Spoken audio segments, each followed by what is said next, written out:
बेतिया में एक शादी हो रही होती है और रात का वक्त होता है और एक अनजान इंसान उस बारात में घुस जाता है। किसी को कानो कान खबर नहीं होती, कोई ये चीज़ जानने की कोशिश नहीं करता कि ये अनजान इंसान है कौन? कुछ देर तक वो वहाँ पे रहता है, खाता है, पीता है, डांस भी करता है, सारे विवाह के जितने कार्यक्रम होते हैं उन सब में वो सम्मिलित भी होता है और फिर आता है विदाई का वक़्त। जब विदाई हो रही होती है तो वो कहता है कि हम भी दुल्हन के साथ जाएँगे। तो जब ससुराल वाले यानी कि दुल्हन के ससुराल वाले ये चीज़ कहते हैं कि आप कौन हैं? आपका क्या रिश्ता है? आप क्यों जाना चाहते हैं? तो वो बताता है कि मैं दुल्हन का भाई हूँ और मुझे साथ में चलना है। मैं 1-2 दिन रहूँगा फिर मैं वापस चला आऊँगा। इस बात पे, इस ज़िद पे ससुराल वाले राज़ी हो जाते हैं। वो कहते हैं ठीक है साथ में चलो और लेकर चले जाते हैं। फिर जब वो वहाँ पहुँच जाता है यानी कि उस लड़की के ससुराल पहुँच जाता है, वहाँ जाने के बाद चाय-नाश्ता करता है, लोगों से बातचीत करता है, फिर वो कहता है कि मुझे दुल्हन के रूम में जाना है, दुल्हन के कमरे में जाना है। परिवार वाले इसका विरोध करते हैं तो वो कहता है कि मैं तो भाई हूँ। वो फिर ज़िद करने लगता है, बोलता है कि मुझे जाना है, अपनी बहन से मुलाकात करनी है। उसकी जिद के आगे ससुराल वाले घुटने टेक देते हैं। वो बोलते हैं ठीक है, जाओ मिल के चले आओ। लेकिन उसी परिवार में कुछ लोगों को संदेह होने लगता है कि ये कैसा भाई है और ये कैसी जिद ये कर रहा है। और वो जब रूम के अंदर कमरे के अंदर चला जाता है, इसके बाद ससुराल वाले थोड़ी-सी जो है चालाकी दिखाते हैं, थोड़ी-सी जासूसी करते हैं और वो जो लड़की होती है उसके कमरे की तरफ उसकी खिड़की से चाहे आस-पास की जहाँ से भी अंदर देखने की व्यवस्था होती है, देखने की कोशिश करते हैं। फिर वो जो नज़ारा देखते हैं, वो देखकर हर किसी के नीचे से पैरों से तले ज़मीन खिसक जाती है। हर कोई ये चीज़ नहीं समझ पाता कि ये भाई-भाई बोलकर दुल्हन के कमरे तक घुस गया और अंदर जो स्थिति देखी उन्होंने, वो हर किसी के सामने सवाल पैदा कर दी। आखिर क्या हुआ था इसमें? चलिए इस कहानी की शुरुआत करता हूँ। नमस्कार दोस्तों, मेरा नाम है जीआरडी और आप देख रहे हैं 9 पीएम विद जीआरडी। ये बेतिया की घटना है और बेतिया में होता क्या है मैं आपको बताता हूँ। तकरीबन 1 साल पहले एक लड़की होती है जिसका नाम मैंने परिवर्तित किया है सुशीला और उसे एक लड़के से प्रेम हो जाता है जिसका नाम होता है आशीष। आशीष और सुशीला में आपसी प्रेम हो जाता है और प्रेम होने के बाद ये दोनों इस चीज़ पे आ जाते हैं कि आखिर हमारा भविष्य कैसा होगा? क्योंकि हम शादी नहीं कर सकते हैं, परिवार वाले इस चीज़ की इजाज़त नहीं देंगे। इसके बाद लड़की इस चीज़ को कहती है सुशीला कि देखिए, जो भी करना है जल्दी करना पड़ेगा क्योंकि मेरे परिवार वाले मेरे लिए रिश्ता खोज रहे हैं। तो आशीष कहता है कि अभी कुछ नहीं हो सकता लेकिन रहना तो मुझे तुम्हारे साथ ही है, चाहे कुछ भी हो जाए। तो सुशीला इस चीज़ को यकीन दिलाती है, कहती है कि देखो शादी-विवाह करने से सारी चीज़ें खत्म नहीं हो जाती हैं। शादी के बाद भी तुम मेरे साथ रह सकते हो।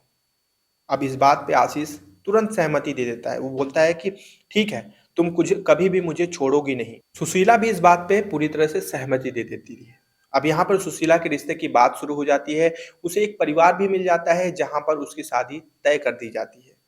लड़के से उसकी शादी हो भी जाती है और जिस दिन शादी होती है, जिस दिन बारात आती है, उस दिन वही लड़का यानी कि आशीष उस बारात में घुस जाता है। तो शुरुआत में तो कोई इसे नहीं पहचान पाता और किसी को कोई फ़र्क ही नहीं पड़ता क्योंकि द्वार पूजा हो गया, खान-पान हो गया, विवाह हो गया, जयमाल हो गया, इन सब में लोग इतना व्यस्त होते हैं कि कोई उसके ऊपर ध्यान नहीं दे पाता। लेकिन जब सुबह होती है, जब विदाई का वक़्त होता है, तो घर से थोड़ी दूर पे जैसे ही गाड़ी आगे बढ़ती है, वो गाड़ी रुकवा देता है, रोक के कहता है कि मुझे भी साथ में चलना है। तब ससुराल वाले पूछते हैं कि आप कौन हैं और आपका क्या रिश्ता है? तब वो बताता है कि मैं दुल्हन का भाई हूँ और मुझे भी वहाँ पे चलना है, मैं 1-2 दिन रहूँगा फिर मैं वापस चला आऊँगा। अब ये उसकी जिद के आगे ससुराल वाले बोलते हैं कि चलो ठीक है भाई है तो इसको भी लेकर चलते हैं और उसको लेकर चले जाते हैं। फिर वो वहाँ पहुँचता है, चाय-नाश्ता सब कुछ करता है और उसके बाद वो जिद करने लगता है दुल्हन के कमरे में जाने के लिए, जिसकी वजह से ससुराल वालों को थोड़ा संदेह होने लगता है। वो सोचने लगते हैं कि ये कैसा भाई है जो ऊट-पटांग जिद कर रहा है। और यही जासूसी करने के लिए उसको कमरे के अंदर भेज दिया जाता है और जासूसी करते हुए जब घर वाले यानी कि लड़की के ससुराल वाले जब ताक-झाँक करते हैं तो वो पाते हैं कि अंदर वही लड़का आशीष जो अपने आप को जो है सुशीला का भाई बता रहा था, वो सुशीला के साथ आपत्तिजनक स्थिति में पाया जाता है। दोनों के बदन पे बहुत कम कपड़े होते हैं और दोनों आपत्तिजनक स्थिति में आपत्तिजनक हरकतें कर रहे होते हैं, जिसे देखकर उसके सुशीला होती है उसके ससुराल वालों के पैरों तले ज़मीन खिसक जाती है। वो एकदम गुस्से से बौखला जाते हैं, उन्हें ये चीज़ नहीं समझ में आती कि उनके घर की बहू आई है और अभी तो पहला दिन भी नहीं बीता है और इतनी बड़ी अनहोनी। चरित्र पे तुरंत सवाल उठ जाता है, तुरंत घर वाले जो है धावा बोल देते हैं, रूम के अंदर कमरे के अंदर जाते हैं और आशीष को पकड़ लेते हैं और पकड़ के मौकाए वारदात से उसको मार-पीट के उसको गंजा कर दिया जाता है। और फिर एक पंचायत बैठाई जाती है और पंचायत के लोग जुटते हैं, सारे लोग जुटते हैं। वहाँ पर आशीष और सुशीला अपनी बात ये कहते हैं कि हमें ये शादी मंज़ूर नहीं है, हम दोनों साथ रहना चाहते हैं।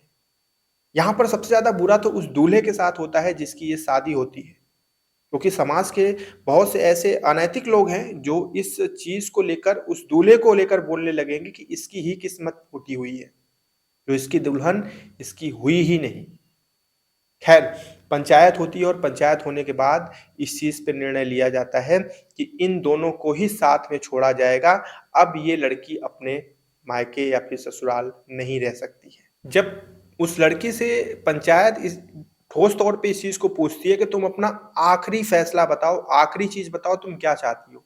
तब सुशीला कहती है कि जिससे मेरी शादी हुई है मुझे इसके साथ नहीं रहना है, मुझे अपने बॉयफ्रेंड के साथ रहना है, इसलिए मुझे उससे तलाक चाहिए। और उसकी इस बात पर पंचायत जो है तलाक के कागज़ तैयार करवाती है और तलाक के कागज़ तैयार करवा के सारी चीज़ करके सुशीला अपने बॉयफ्रेंड के साथ चली जाती है। इसके आगे किसी को कुछ कान खबर नहीं होती है क्योंकि इसके आगे कोई ऐसा मामला नहीं होता है जिसको लेकर कोर्ट कचहरी, थाना या कुछ भी ऐसा हो सके क्योंकि ये बात पंचायत में ही निपट जाती है और लोग इस चीज़ का फैसला कर लेते हैं कि इन दोनों को आपस में छोड़ देना चाहिए। ना ही लड़की के घर वाले यानी मायके वाले या ससुराल वाले लड़की से कोई मतलब रखेंगे, ना ही लड़के के घर वाले भी लड़के से कोई मतलब रखेंगे। इनका समाज से त्याग कर दिया जाता है, लेकिन इन्हें कोई फ़र्क नहीं पड़ता, ये दोनों एक-दूसरे के साथ वहाँ से चले जाते हैं। ये आज की कहानी थी, जो मैंने आपको बताई। अब इसमें दोनों की जो उम्र है वो 18 के ऊपर थी जिसकी वजह से कोई भी ऐसी कानूनी कार्रवाई इनके खिलाफ नहीं की जा सकती थी। दोनों की आपसी सहमति थी, सारी चीज़ थी और पंचायत का इसमें हस्तक्षेप था जिसकी वजह से कोई भी चीज़ इसमें आगे नहीं बढ़ पाई और अब ये कहाँ हैं, किस स्थिति में हैं, कैसे रह रहे हैं, ये अभी किसी को कोई खबर नहीं है। ये आज की कहानी थी जो बड़ी ही ऊट-पटांग लगी मुझे। जब मैंने इस कहानी के बारे में जाना तो मुझे लगा कि आपको बताना चाहिए। ये वक़्त है सतर्क और सावधान रहने का। कोई दुल्हन का भाई बनकर आता है, कोई कुछ और बनकर आता है, वो उसका भाई ही है या फिर उसका रिश्तेदार ही है, ये चीज़ आप समझ गए होंगे इस कहानी से। हमें हमेशा सतर्क रहने की आवश्यकता है। हमें मूर्ख नहीं बनना है और किसी भी चीज़ को लेकर जो नियम, कानून, कायदा जो हमने अपने खुद के बनाए हैं ना, हमें उसी पे चलना चाहिए। ये थी आज की कहानी। अब क्या कहना चाहेंगे आप इसमें बताइएगा। मैं मिलूँगा कल फिर से एक नई सच्ची घटना पे आधारित कहानी लेकर। तब तक आप अपना ख़्याल रखिएगा। जय हिंद।